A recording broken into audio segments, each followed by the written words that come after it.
میں ہمیشہ سمجھتا رہا کہ جو ہماری اسٹیبلشمنٹ ہے اس کو زیادہ ملک کی فکر ہوگی اور وہ اس چیز کو ہونے نہیں دیں گے.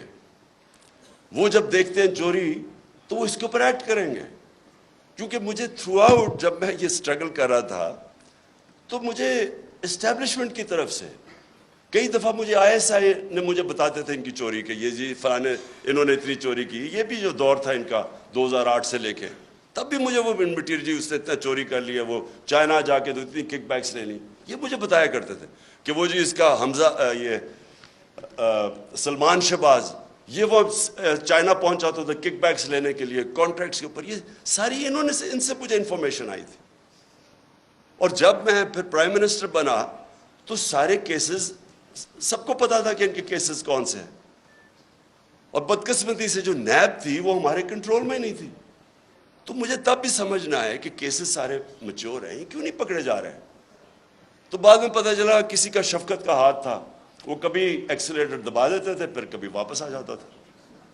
ہم جناب دیکھ رہے ہیں تماشا، گالیاں ہمیں پڑ رہی ہیں کہ جی آپ نے وہ کسی کو نیب میں لے کے جاتے تھے تو مجھے گالیاں نکال کے اندر جاتے ہوئے بھی باہر نکلتے ہوئے بھی.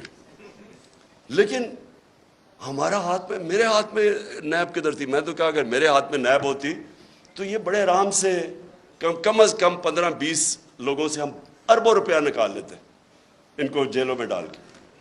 اچھا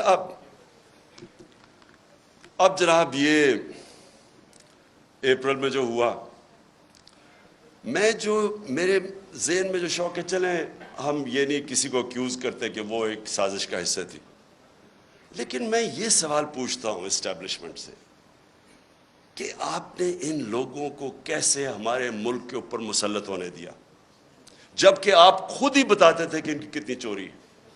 اس کا تو یہ مطلب کہ چوری آپ کے لیے بری چیز نہیں ہے.